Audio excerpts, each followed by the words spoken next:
এইচএসসির ICT third chapter সংখ্যা পদ্ধতি ও digital ডিভাইসের একদম সংখ্যা পদ্ধতির শেষ পার্টটি হলো বিভিন্ন কোডে আমাদের যে সংখ্যাগুলো রয়েছে সেই সংখ্যাগুলোকে রূপান্তর করে দেওয়া। আমরা যে রূপান্তরের 12টি প্রসেস শিখেছিলাম সেইখানে 3টি নিয়ম ছিল। একটি হলো ভাগগুণ পদ্ধতি, আরেকটি পাওয়ার পদ্ধতি, আরেকটি শিখেছিলাম রূপান্তর পদ্ধতি। ওই রূপান্তর পদ্ধতির সাহায্যে এখন আমরা যে কোনো নাম্বার সিস্টেমকে রূপান্তর করতে পারবো। ওই রূপান্তরগুলো এখন বাইনারি কোড, অক্টাল কোড বা আস্কি কোড বা গ্রে কোড, এই ধরনের কোডে আমরা কিভাবে রূপান্তর করতে পারি সেই ভিডিওগুলো এখন আমি পার্ট টু পার্ট আকারে আপনাদেরকে দেখাবো।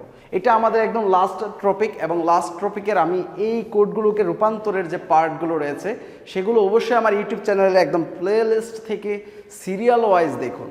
ফার্স্টে আমরা বাইনারি কোড, এটা কি করব দেখুন। কোড মানে যেগুলোর পিছনে কোড রয়েছে, কোড মানেই আমরা বুঝবো যাই কিছু থাক না কেন তাকে বাইনারিতে নিয়ে নিতে হবে। কারণ কি, কম্পিউটার কোডিং করা বা কম্পিউটারে যে কোড করা বা কোনো যন্ত্রের ভিতর যে কোড করা, সেই যন্ত্র কিন্তু বাইনারি ছাড়া কিছু বুঝে না। গটফ্রিড লিবনিজ তিনি ফার্স্টে বাইনারি কোড কিভাবে করা যায় সেই বিষয়টি দেখিয়েছেন, এবং সেই বিষয়টি আমরা কিভাবে করতে পারি সেটা এখন আমি আপনাকে দেখাবো। ধরুন যে কোনো একটি নাম্বার, আপনি যদি 6 নেন, এই 6 হলো ধরুন আমাদের ডেসিমাল নাম্বার। এই ডেসিমাল নাম্বারে যদি আমি বাইনারি কোডে রূপান্তর করতে চাই তাহলে সেই কোডটাতে আমরা কিভাবে যাব দেখুন। এই বাইনারি কোডে রূপান্তর করতে চাইলে আমার এটার বাইনারি বের করতে হবে। 6-এর বাইনারি কত? 1 2 4 8। এই জায়গা থেকে আমি সিদ্ধান্ত নিয়ে নিতে পারি 4 আর 2 এই দুইটার নিচে দাগ দিয়ে 1 1 0। তাহলে আমি বাইনারি কোড কত পাচ্ছি? 1 1 0। এটাই হলো আমার সেই বাইনারি কোড, এই 1 নম্বর টপিক্স। আমরা এই 1 নাম্বার যদি করতে চাই বাইনারি কোড কিভাবে করব, জাস্ট এরকম করব। আপনি যে কোনো উদাহরণ, একটি সংখ্যা যদি এরকমও হয় যে 21, এটাকে আপনি কিভাবে করবেন? তাহলে এটা যদি আমি ক্যালকুলেশন করি, এই জায়গা থেকে আমি এই সিরিজটা লিখব। 21-এর চেয়ে ছোটোগুলো লেখার চেষ্টা করব। 1 2 4 8 16। তাহলে আমি ফার্স্টে 16 বিয়োগ করব, থাকবে 5।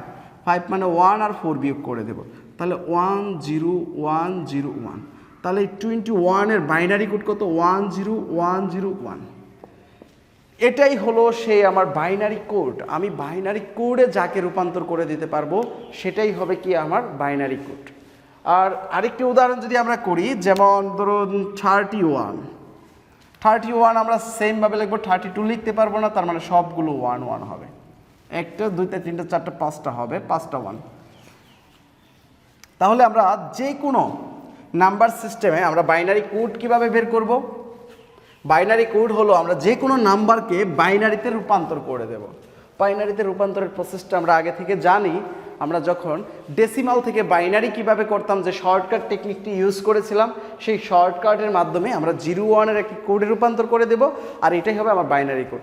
এটা ব্যবহার করা হয় বিভিন্ন মেশিনে যখন আমরা কোনো কাজ করাতে চাই, ওই কাজ করানোর সময় এই বাইনারি কোডগুলো ব্যবহার করা হয়ে থাকে। তাহলে অবশ্যই আমরা পরের ভিডিওতে অক্টাল কোড কি সেটা দেখব।